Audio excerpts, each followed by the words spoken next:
প্রিয় বন্ধুরা, আপনারা জানেন যে আমরা ভিডিও তৈরি করি, আসলে কেন করি।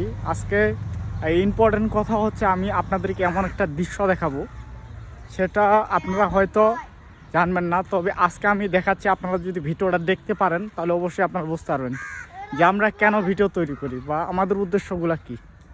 সো থাকেন, ভিডিওটা দেখতে থাকেন, তাহলে বুঝতে পারবেন। হ্যাঁ, আমি ওই বাস্তবের মুখে চলে এসেছি। সো আপনারা দেখবেন, আসলে বলবেন আপনারা আসলে এখানে কি হচ্ছে। আমি আপনাদেরকে এটা বুঝাতে চাচ্ছি যে এই বাস্তব জীবনে আসলে কতটা কঠিন, সেটা আপনারা যারা বাস্তবে আসেন নাই তারা হয়তো বুঝতে পারবেন না, তবে আজকে বোঝার চিন্তা করেন যে আসলে কতটা কঠিন।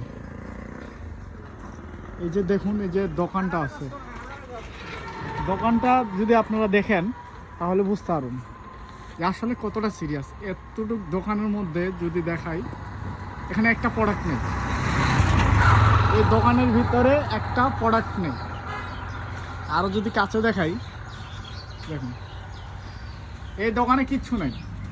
সো এই যে ব্যক্তিটা এখানে বসে আছে সারাটা দিন, এর ব্যবসা কি, এ কিভাবে চলে ভাই, আমার মাথায় কাজ করতেছে। আর আপনারা বলেন যে ভাই আপনারা যে ভিডিওগুলো তৈরি করেন আসলে ভালো না, এটা না ওটা না, আসলে এটা বাস্তব জীবন। আচ্ছা শহীদুল ভাই, ভালো আছেন?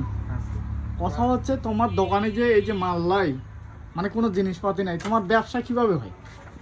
ব্যবসা আল্লাহ যা দেয়, হ্যাঁ, যা দেয়, আল্লাহ যা দেয় যা দেয় তা দেয় সহায়।